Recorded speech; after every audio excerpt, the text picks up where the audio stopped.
Perkenalkan, nama saya Putri Oktavia, NIM 2019610231. Akar krisis ekonomi 2008 disebabkan oleh monopoli keuangan dan produksi. Pada tahun 2008, rakyat Amerika Serikat dan dunia menyaksikan dua kejadian bersejarah dan monumental. Untuk pertama kalinya sepanjang sejarahnya, rakyat Amerika Serikat memilih seorang warga keturunan kulit hitam sebagai presiden di negara adikuasa itu. Pada saat bersamaan, rakyat Amerika Serikat dan dunia juga mengalami krisis ekonomi terparah sejak depresi ekonomi 1930-an.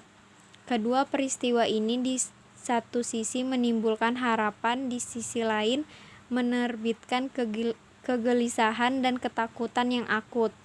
Krisis ekonomi 2008 telah mengubur mantra-mantra kebijakan neoliberal yang diusun dan dipopulerkan oleh penganut ekonomi mazhab neoklasik yang dominan sejak dekade 1970-an.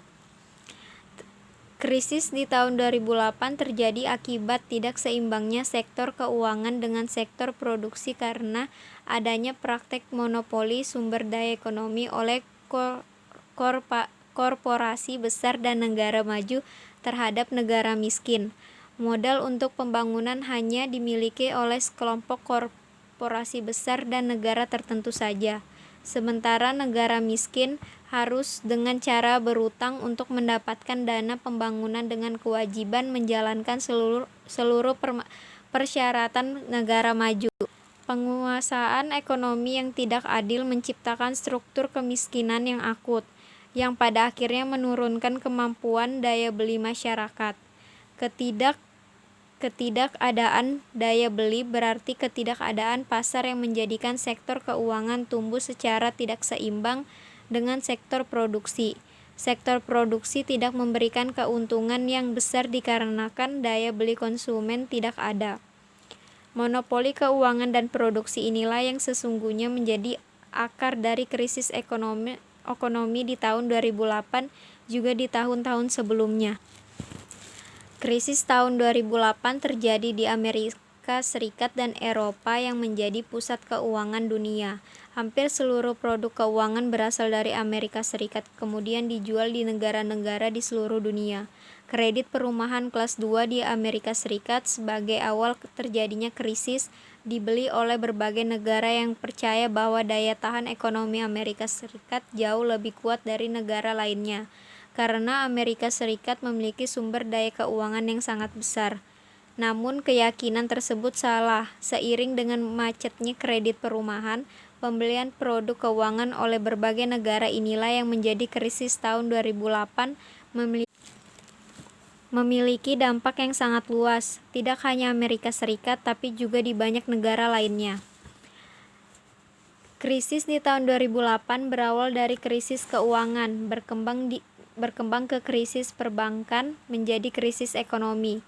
Sejak tahun 80-an, dunia telah melakukan deregulasi dan swastanisasi ekonomi secara besar-besaran yang dimotori oleh Ronald Reagan dan Margaret Thatcher. Sejak saat itu, pengolahan ekonomi yang telah pulih paksa krisis di tahun 30-an diserahkan kepada korporasi swasta. Seperti yang disampaikan sebelumnya, akibat monopoli swasta yang terus berkembang tersebut menimbulkan kesenjangan ekonomi yang luar biasa hingga investasi bergerak ke sektor keuangan. Doktrin akan keuntungan besar yang diraih dari investasi di sektor keuangan ini disahkan oleh para ekonomi beraliran monetarias yang percaya bahwa uang adalah faktor determinan dalam sistem ekonomi.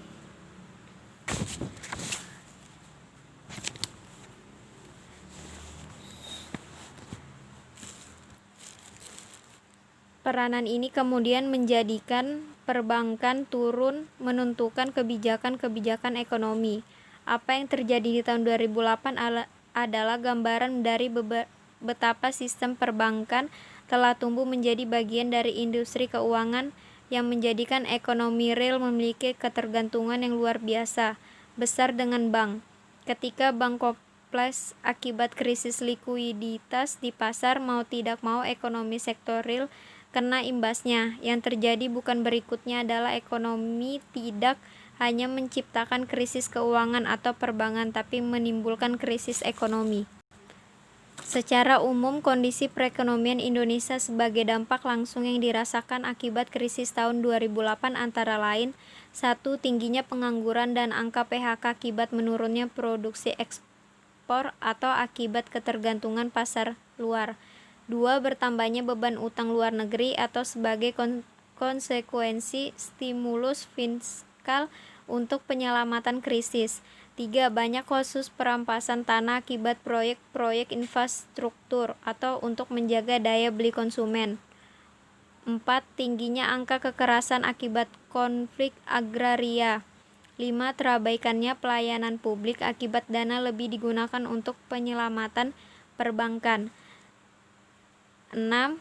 Masyarakat semakin miskin akibat penggunaan sumber daya keuangan untuk penyelamatan korporasi.